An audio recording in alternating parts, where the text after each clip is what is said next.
حضرت علی کرم اللہ وجہہ کی ولادت باسعادت 13 رجب المرجب بروز جمعۃ المبارک عام الفیل کے 30 سال بعد مکہ مکرمہ میں ہوئی۔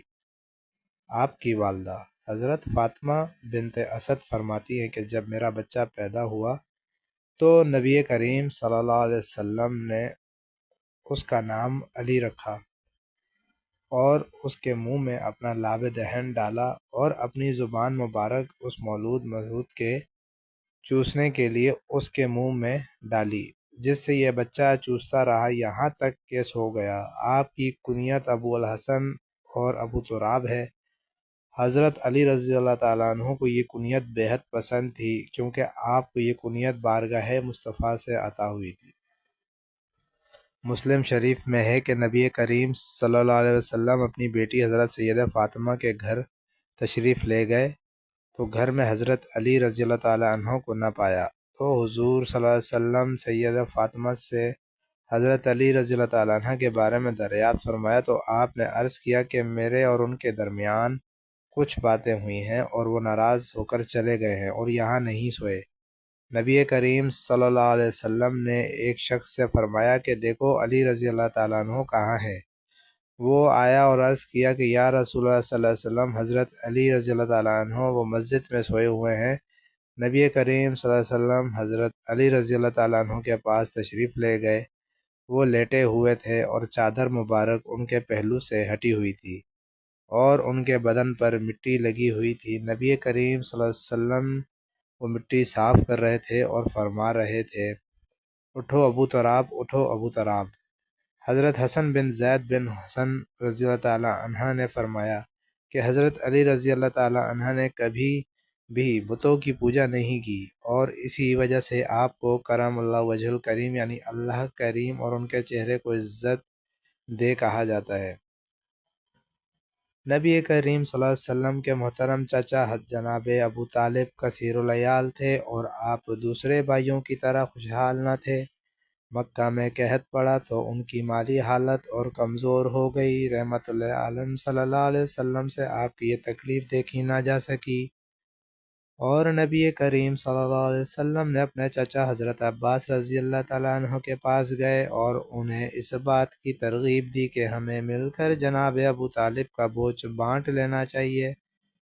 ان کا ایک بیٹا میں لے لیتا ہوں اور اس کی کفالت میں کروں گا، اور ایک لڑکا آپ لے لیں اور اس کی کفالت آپ اپنے ذمے لے لیں، اس طرح ان کا بوجھ کچھ ہلکا ہو جائے گا۔ چنانچہ دونوں جناب ابو طالب کے پاس گئے اور اپنی آمد کا مقصد بتایا۔ جناب ابو طالب کے 4 بیٹے تھے اور وہ سب ایک دوسرے سے 10 سال چھوٹے تھے، عقیل و طالب، جعفر اور علی۔ حضرت علی انہوں نے کہا کہ عقیل اور طالب کو آپ میرے پاس ہی رہنے دیں اور باقی بچوں کے بارے میں جو آپ لوگوں کی مرضی ہو کریں۔ چنانچہ حضرت علی رضی اللہ تعالیٰ عنہ کو جو سب سے کم سن تھے رحمت اللہ عالم صلی اللہ علیہ وسلم اپنی کفالت میں لے لیا اور جعفر کو حضرت عباس رضی اللہ تعالیٰ عنہ اپنے ساتھ لے گئے۔ اس طرح اللہ تعالیٰ نے حضرت علی رضی اللہ تعالیٰ عنہ کو اعلان نبوت سے پہلے ہی آغوش نبوت میں پہنچا دیا۔ حضرت سیدنا علی مرتضیٰ کے ایمان لانے کا واقعہ کتب التواریخ سے یوں ملتا ہے کہ ایک روز آپ کا شانہ نبی صلی اللہ علیہ وسلم میں حاضر ہوئے۔ دیکھا تو نبی کریم صلی اللہ علیہ وسلم اور حضرت خدیجہ دونوں نماز پڑھ رہے تھے۔ انہوں نے پوچھا کہ یہ آپ لوگ کیا کر رہے ہیں؟ تو آپ صلی اللہ علیہ وسلم نے ارشاد فرمایا، یہ اللہ کا دین ہے جسے اس نے اپنے لیے پسند فرمایا، اس کی تبلیغ کے لیے رسول مبعوث کیے ہیں، بس میں تمہیں دعوت دیتا ہوں کہ اللہ واحد لا شریک ہے، تم اس پر ایمان لے آؤ۔ حضرت علی نے جواب دیا کہ یہ بہت عجیب بات ہے، اس کے بارے میں نے آج تک نہیں سنا۔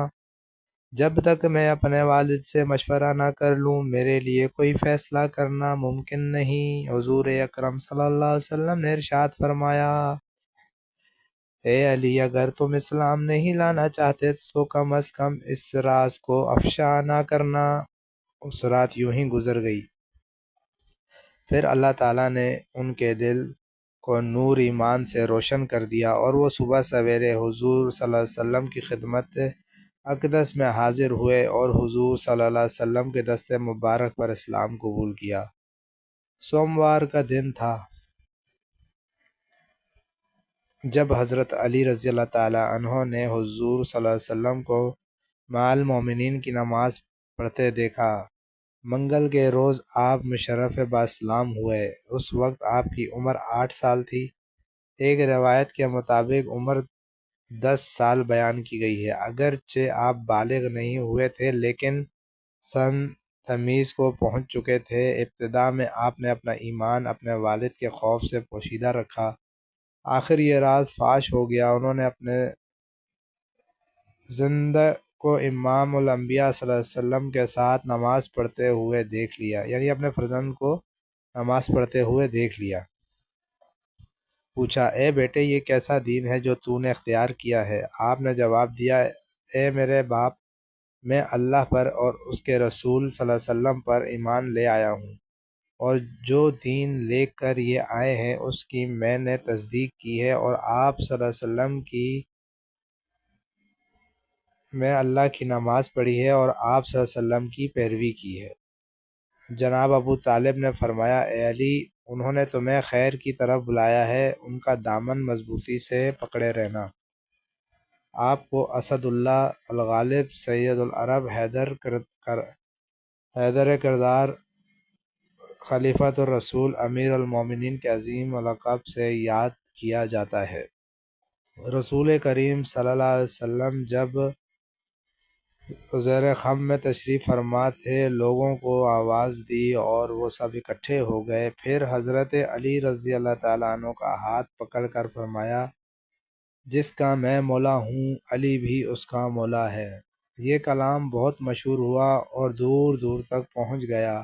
حارث بن نعمان کو جب یہ کلام پہنچا تو وہ اپنی اونٹنی پر سوار ہو کر رسول کریم صلی اللہ علیہ وسلم کی خدمت میں آیا، اونٹنی کو بٹھایا اور اتر کر کہنے لگا، یا محمد صلی اللہ علیہ وسلم، آپ نے ہمیں اللہ کی طرف سے حکم فرمایا کہ ہم اللہ کی وحدانیت اور آپ کو اللہ کا رسول مانیں۔